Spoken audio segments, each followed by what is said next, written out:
गांव का नाम था शिवपुर, जो चारों ओर हरियाली और सुंदरता से भरा था। लेकिन अब वहां अजीब सा खौफ फैला हुआ था। लोगों के बीच एक चुड़ैल की चर्चा होती रहती थी, जो जहरीले फल बेचती थी। उसके फलों की खुशबू इतनी तीव्र होती थी कि लोग उसकी ओर खींचे चले आते थे, जैसे कोई जादू हो। चुड़ैल के फल खाकर गांव के कई लोग धीरे धीरे मरने लगे। जो भी उसकी ओर खींचता वह उन जादुई फलों का शिकार हो जाता। लेकिन लोग यह नहीं समझ पा रहे थे कि उनकी मौत का कारण वही फल थे जिन्हें वो ताकत और सेहत के लिए खाते थे। हमारी गाय ने भी वही फल खाए थे और अब वो भी मर गई। क्या ये सच में चुड़ैल का जादू है? हाँ, अब तो इसमें कोई शक नहीं। चुड़ैल के फल ही मौत के संदेशवाहक हैं। सुनो बच्चों, अगर कभी वो चुड़ैल अपने फल लेकर आए तो उनसे दूर रहना। वो जहर हैं। पिताजी, क्या सच में वो फल हमें मार सकते हैं?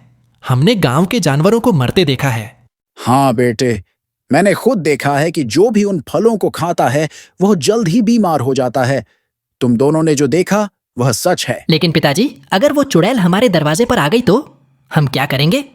हम दरवाजे और खिड़कियां बंद रखेंगे और भगवान पर भरोसा करेंगे। तुम बस सावधान रहना, कोई भी बाहर न जाए, चाहे कुछ भी हो। बच्चों के चेहरों पर डर साफ झलक रहा था, लेकिन वे अपने पिता की बात मानने के अलावा और कुछ नहीं कर सकते थे। रोहन और मोहन की माँ उनके पैदा होने के कुछ दिन बाद ही इस दुनिया से चल बसी थीं।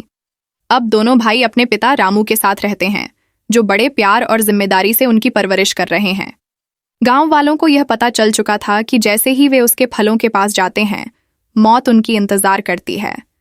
इसलिए अब हर कोई अपने दरवाजों और खिड़कियों को बंद रखता था। लोग डर के साए में जी रहे थे, कहीं उस चुड़ैल की खुशबू उनके घर में न घुस जाए। वह चुड़ैल और कोई नहीं बल्कि मस्विताम थी। उसका दिल अब नफरत और दुख से भरा हुआ था। वह अपने बच्चों से बिछड़ गई थी जब उसकी मौत हो गई थी, और अब उसकी आत्मा क्रोध में गांव के लोगों से बदला ले रही थी।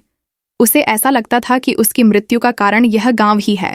रात को जब लोग अपने घरों में छुपे रहते तो सविता के फलों की खुशबू धीरे धीरे हवा में फैलने लगती। लोग अपने खिड़कियों के पास आते और अचानक उस महक से मंत्रमुग्ध हो जाते। खिड़कियां बंद कर लो, वह चुड़ैल फिर से अपने जहरीले फलों के साथ आई है।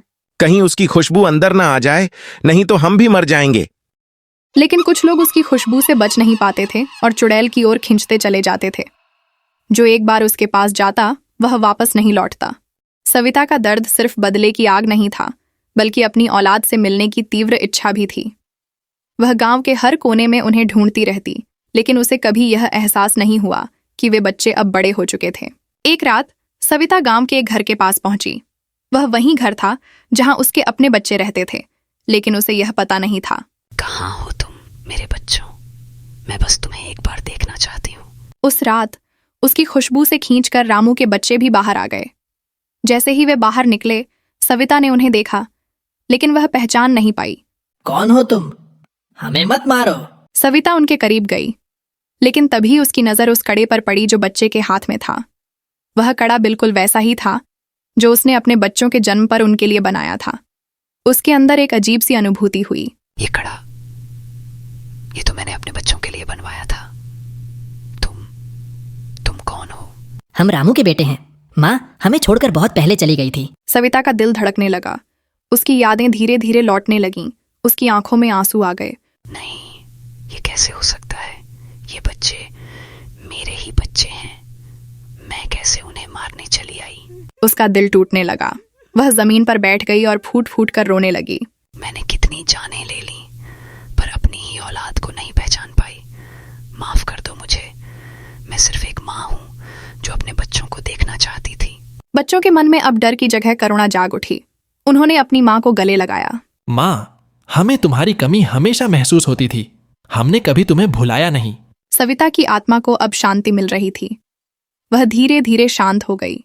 उसने अपने बच्चों को आखिरी बार गले लगाया और उसकी आत्मा हमेशा के लिए मुक्त हो गई। अब मैं चैन से जा सकती हूँ। मेरे बच्चों, मैं तुमसे बहुत प्यार करती हूँ। उस रात के बाद गांव में कोई और मौत नहीं हुई। लोग अब भी इस कहानी को याद करते थे, जहां एक माँ का दुख और उसकी औलाद का प्यार जीत गया।